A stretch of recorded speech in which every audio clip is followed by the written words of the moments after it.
In the world of professional wrestling, when something is over, it means the fans love it. It means whatever they got going on, whatever is happening, whatever's being talking about, fans can't get enough of it. This is overs and unders, and in this closing episode, we're going to be talking about the playoffs in all of its glory and everything else. From day one to day five, I'll be talking about the things that I am over with and some of the things that definitely needed a little bit of work. From day one to day five, we'll be talking about things that I think are over and everything else. Let's start with day one. The fact that they held the playoffs in SM South Mall and the way that they dressed up the events hall, calling it the Champions Arena, was definitely an over thing for me. The way we started and opened up the playoffs proper with the whole flex, justifying why it's called the Champions Arena, and how it took like maybe 15 to 20 minutes to just get every single major title in the history of our esports that the Philippines has won, backed by music. I swore they were pegged off of Roman Reigns' theme. That's over for me. Just the look of it, the vibe, how, I'll admit, when you go there, when you're actually on the ground, it might not look as big. I heard capacity was, again, off the ballpark of 1,000 to 1,500 people when you're at capacity. I think that's great because, again, you don't need to hit like 2,000, 3,000 people. And as long as people are comfortable and they have a good view of what's going on in that stage, wow, the view. Two giant LEDs. You have the players' boxes that are so close, like you get to see them like in between.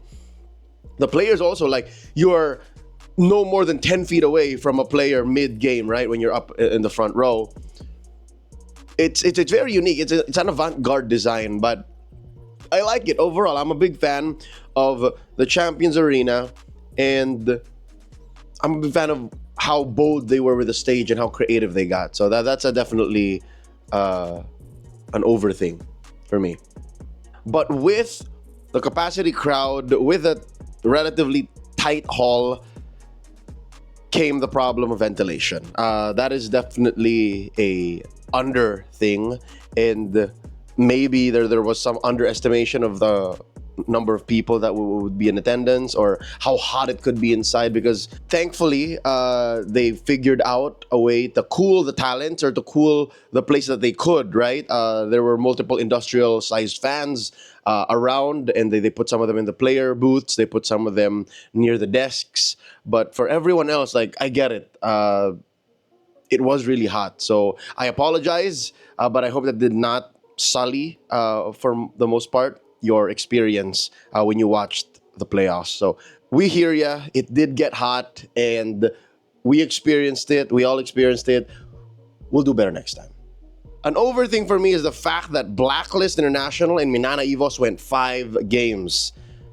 I think in this series alone, Blacklist International, their storyline and what they set up in the regular season, the struggle, came to fruition. I'd like to think that this was part 1 of 2 in that finale, in the payoff I was looking for when I came to grading them for their storylines from week 6 and 7. This is part of that setup.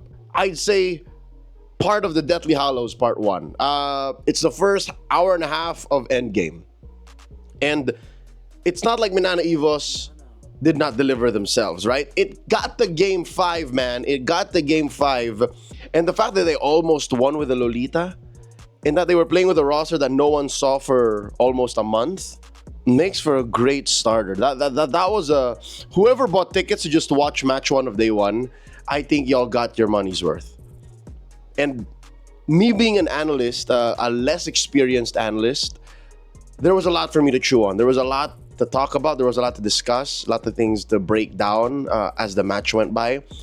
So it's unfortunate that Minana Evos could not move on forward, but it did help tell Blacklist International's story, which goes into our last match for day one, which is an under for me, is because it's great for Blacklist, right?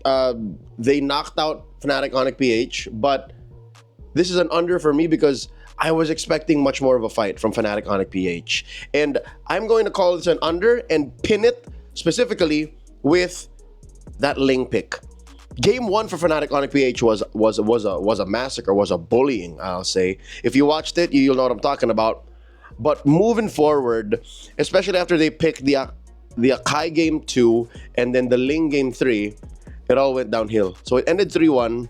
And if you watch the game and if you listen to our commentary, it was definitely clear that maybe they were scattered, maybe they were not as in sync as they were in game 1, and it just degraded slowly. So the fight started great, and then eventually it's like Blacklist International got everything that they wanted. After game 2, game 3, the Ling, game 4, it's over. My heart goes out to Fnatic Onic PH. I hope they recover well. I hope whatever they have going on in the offseason, whatever changes they might go for, I wish them the best. But that's an under for me, man. Great for Blacklist. Again, they definitely heated up. They closed off day one with a bang, and they knocked out two teams. That's good news. That's great news for agents and for the storyline in general, right? They maintain the top 4 status. Again, year after year, it's these 4 teams that are competing, and that's where we're heading now, day 2.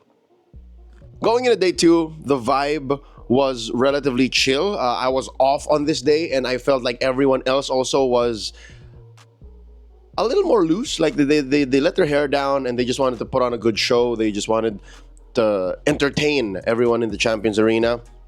And it was odd because that same vibe translated to 2 sweeps. But here's the thing. The first matchup, Liquid Echo versus RSG, even if it was a sweep, I still felt there was a lot to chew on there. There was a lot of fight to go through. Number one, there was a good back and forth, right? Early on, RSG, they had great drafts. Like, neither team got out-drafted, I'd say, clearly. And up until maybe the 7 or 8 minute mark was only when Liquid Echo could really say, all right, we win. We're stepping on the clutch here. We're turning down the House of Highlights, and then we were going. That's one thing. And this loss for RSG kind of put things back on track. I was 50-50 day one on predictions, and with this correct call of Liquid Echo beating RSG, I was on the road to, again, course correcting, right? And it did do what I think it did. It woke up RSG PH for their next matches. And this was also a matchup that showed us how great Liquid Echo was in terms of team fighting. Whenever they have their eyes on their targets and whenever they're able to corner RSG here in this matchup, they were second to none. They would always walk away with like huge trades. 3 O's, 4 O's, 4 for 1s, 3 for 1s. It was amazing. And this is that match wherein post-match interviews revealed the story behind Liquid and Echo's merger, wherein Carl TZ was given the mantra of winning is everything. And little did we know that that would be what carries them all throughout the playoffs.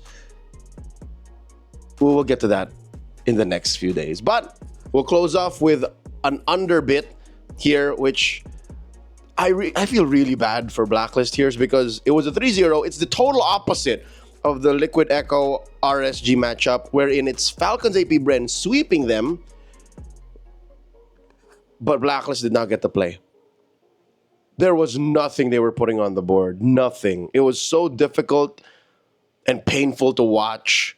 As just a fan, like I'm not even I wouldn't even categorize myself as an agent, but watching what Falcons AP Brent did to Blacklist here definitely broke something in there. There was an effect that lasted well into the next day of competition. So that's an under for me, is because Blacklist International, like that's it. I'd like to think that their story has a happy ending if you look at it from we're in top 4, wham bam, thank you ma'am.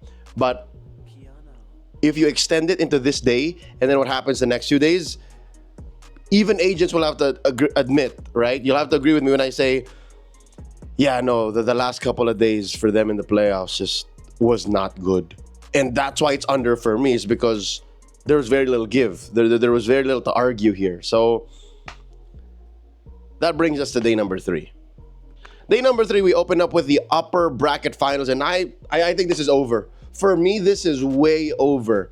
I honestly wish I was a fan. I honestly wish I was just watching, but lo and behold, I had to do my job. I had to be on desk, the analyst. And luckily, I was physically and mentally ready to go 5 games. And also, luckily, they put on a show. It could have really gone either way, game 5. But games 1, 2, 3, and 4, we were setting up for a story to be told on the grand final stage, and we didn't know it, right? Number 1, Xborg Jungle. The Xborg would have been a way for blue side teams to flex, and even red side to threaten what you were allowed to do as blue, right? So starting the day prior, red side was winning more. So starting day 2, halfway through day 2, you saw how blue-red really doesn't matter anymore. Next, the Novaria pick. The Novaria pick was so instrumental here, this 5-game series in the upper bracket finals, that from then on, every other game, every other match that followed, you had to watch out for where the Novaria would end up. And next is, last day, this is just a personal note. There's definitely like a dozen more things that came up that are as essential, but JP's Minotaur, or just JP in general, right? You gotta watch out for JP. If you're able to compromise JP or just make his role or position on the map a little more difficult to access, you're one step closer to maybe beating Liquid Echo at their game. And that's why FCAP and Liquid Echo went 5 games. It came down to the wire, game 5. There was a tempo break. You could have sworn that maybe FCAP could make this assassin lineup work, but lo and behold, they couldn't. And they picked a fight wherein they shouldn't have, because that lineup just could not.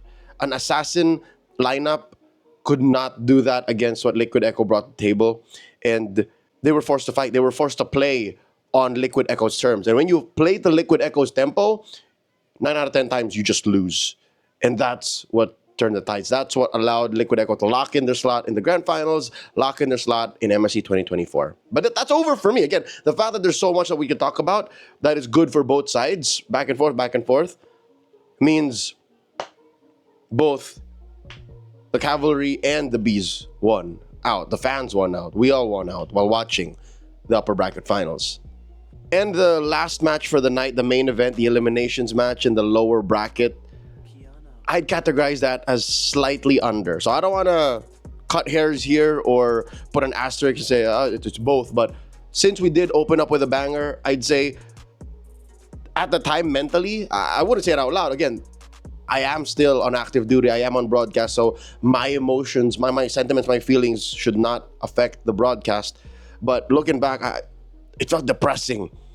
It felt difficult. Again, same. The sentiments of game 4 here was just, it broke my heart, right? Because again, FCAP to black the night before, that was tough. And here you still see some remnants of it, some aftershock of how that sweep affected Blacklist. Sure, it went 3-1, right? It went 4 games. Game 1, we opened up with the Hellcurt finally coming through, but RSG wasn't having any of it.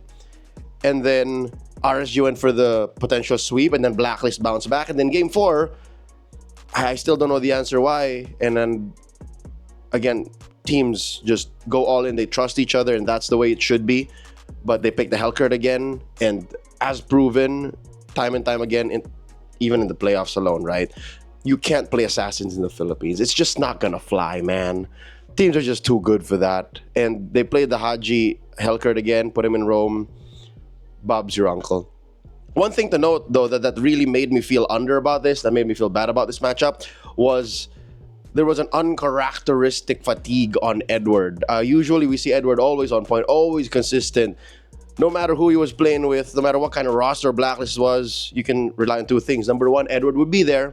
And number 2, he would be playing clean. And there were moments in game 4 that you could definitely see that he was maybe tired. He was missing these micro mechanical decisions, and the team just wasn't as in sync as they were days before. So that's under for me, and that closes off day number 3. Day number 4, as we get closer and closer to the big one, this was a one-match night, and it's the lower bracket finals. But prior to that, which is just as important, a ceremony, a part of the show, is the Alamat Awards. And this is over for me. I love the Alamat Awards. I like that now they gave the season awards a name, and it definitely adds to the prestige and to the gravitas and to the significance of the event, of the tradition. Very specifically, I am proud of 2 parts of the Alamat Awards. Number 1 is the all-star team. If you guys didn't know, a good part of the process is the internal voting, and talents are a part of that process. So a good chunk of the all-star team that I voted for actually got it. I am just a little disappointed in the fact that there wasn't as much Liquid Echo, because again, Liquid Echo did end the season number 2. They were a threat in the regular season. They won the whole damn thing. They were first to the upper bracket, and I guess some of us forgot how strong and how consistent they were. So there was just but one member of the all-star team that was from Liquid Echo, and that's my only real gripe with that. Second is the English and Filipino Talent Awards. I do believe Renmar and Uwami deserve the world, and they deserve those 2 awards respectively. Uwami was just waiting to break out. He's such a hard worker, such a consistent talent, and seeing him now finally get his flowers, get the nod, that's amazing. Reptar as well. He's so inspired this season, season 13. And if his mental is good and his motivation is there, sky's the limit for Mr. Santa Cruz. But there is one thing that leads to an under here, and that's Uwami not dapping up Ducky. Uwami snubbed Ducky. He was zoned out, man. He was just... And Ducky's face, what's hilarious again, obviously this is a joke. Again, you do get lost in the moment, and you do space out when an amazing thing as winning a season award happens. Like some things just you blank out. But what's funny about this whole thing is the fact that the camera caught Ducky's reaction to Uwami missing the dap, missing the hand, right? So the reaction on Ducky, his face was just betrayal, man. He was just scorned. But yeah, that aside, it's all up for me. Like, Alamat Awards, let's keep doing this. Season 14, 15, 16. Moving on. The closer of FCAP versus RSG, that's definitely over for me. That is a lower bracket finals that you would not want to miss. The fact that it had a good amount of what we saw the first few days, and in the opening game alone, we saw an alpha breakout, Alpha Dog 360. We also saw how Yu Zhong became a priority for both sides, which may or may not have been detrimental to Falcons AP Bren on the finals day. And also the fact that Super Marco got to put on a showcase, because earlier that night, he was awarded the regular season MVP award, just made all the sense in the world. And the fact that it was RSG who won game 1, and Kusei, being a former MPL PH champion, coming back, fill in the shoes of Eman, and all of the doubters, all of the haters will say, oh, yo, RSG's better off with Eman. Nah, let this performance be proof that Kusei earned that slot as well, and he plays as hard as anyone else you would put in that gold lane role in that team that went third still, very close for RSG. And it's Super Marco comes out on top. It helped him earn even more and cement and solidify the nickname Bulletproof Marco. Because homie played, what's the number? 23? 22, 23? Around there of Falcons AP Bren victories throughout season 13 that he did not die.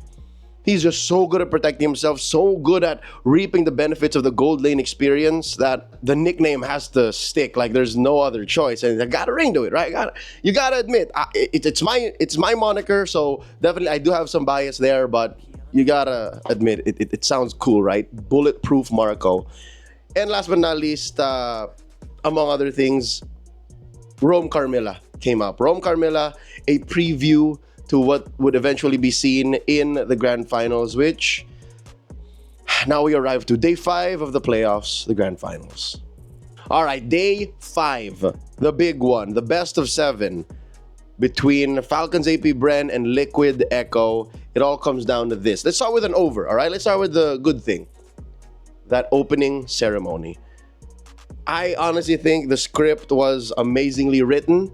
The framing, the visuals, just setting these athletes up as icons, as just the lighting, the lumalaban. Para sa, like, I don't know if there was any like subs or basically every line that is said about the player is, let's say, few fighting for a better future, because if you know, he is about to get married and he's setting everything up for his family. His family's life is set up on the success he had in MLBB, and he's still going because he wants his family, his wife, his future kids to have a good future. So every player has that. Every player has fighting for so and so, fighting for family, fighting for his loved ones, fighting for victory, fighting for whatever, right? What I got from this is, number one, I will stand by this, and you can look for the records, you can look for the broadcast or wherever it came from, like a random podcast or video like this.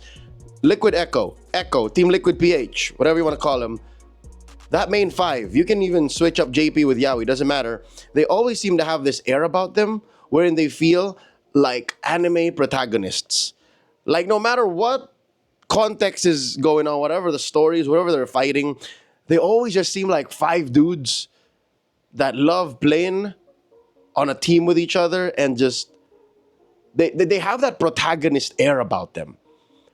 On the other side, though, you have Falcons AP Bren, who even as AP Bren, who even as Seaball, just feel like the best pure Filipino athletes that you just love to cheer for. Like, you know that they might stumble, you know that they're capable of dominating for a whole year, you know that they're capable of growing and learning, but the fact that they just want to do better and get a challenge and overcome that and earn for their family and for themselves to prove themselves, that's the vibe I have. I don't know if that resonates with you guys.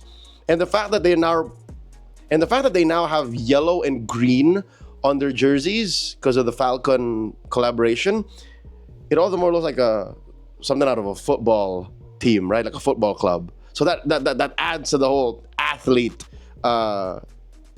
persona about Falcons AP Brand. That's just me. I love the opening ceremony.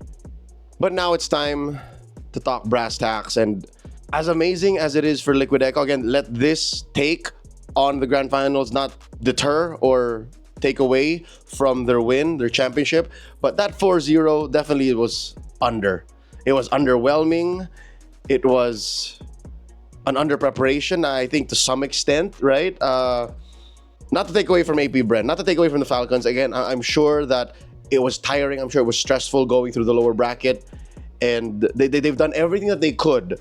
But Liquid Echo was just a better team that night. Liquid Echo just fights so hard. Liquid Echo is just so good at target acquisition, at macro mechanics, at situational awareness.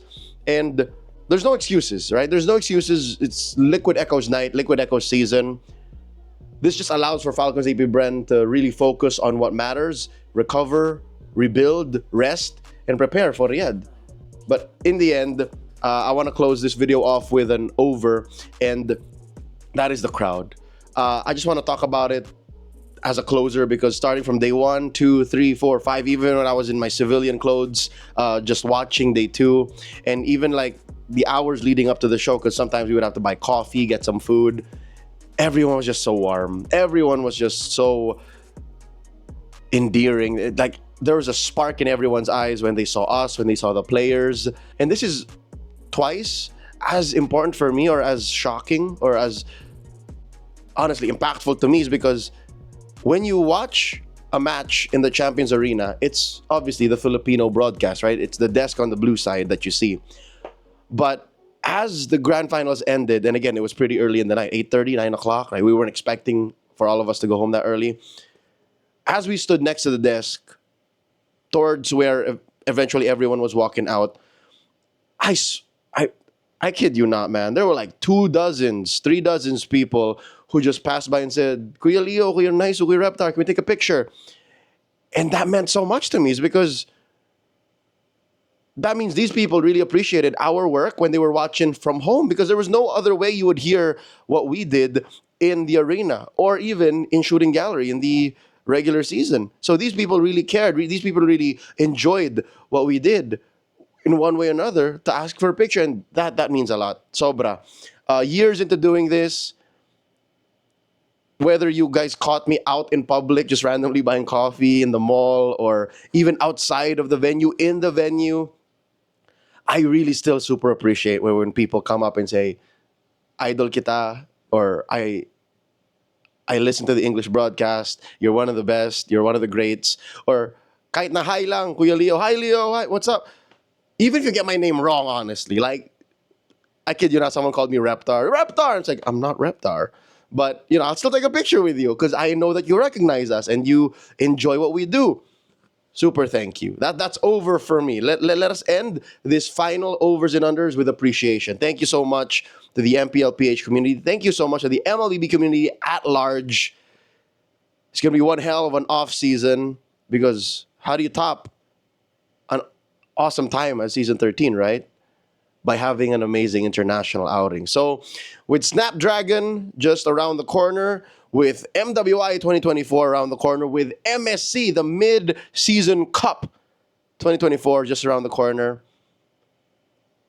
I still hope to be of service to you guys. As always, my name is Leo. Catch me on social media at LeoCastsPH. Check out my website, www.leocasts.ph. Holla at your boy, Rayash. And shout outs to my team. You know what? I really haven't shown as much love to the people who helped me out through the season. Shout outs to G, my graphics, and to Ajax, who helps out with some stats in the back. And shout outs to Dark League Studios for being so supportive and loving that your boy can still cast and work while helping out with what we got going in one of the fastest growing esports companies in the Philippines. Thank you so much. Leo would not be here if it wasn't for these people, and there's a bunch more I forgot to thank, but we were just closing up the video. Thank you all so much. I'll see y'all in a bit. Peace. Liquid Echo, they champions again. Liquid Echo, winning is everything. Ooh, yeah. You got Sanford, you got Sanji, you got Colonel TZ, you got JP, you got Benny Cutie, you got Zyda, outplayed and Coach Tic Tac, Coach CJ helping with the draft. Y'all didn't know that, yeah. Mitch, hey, supporting the team, you know how it is, yeah. Liquid Echo. Winning is everything, yeah. Liquid Echo. Winning is everything.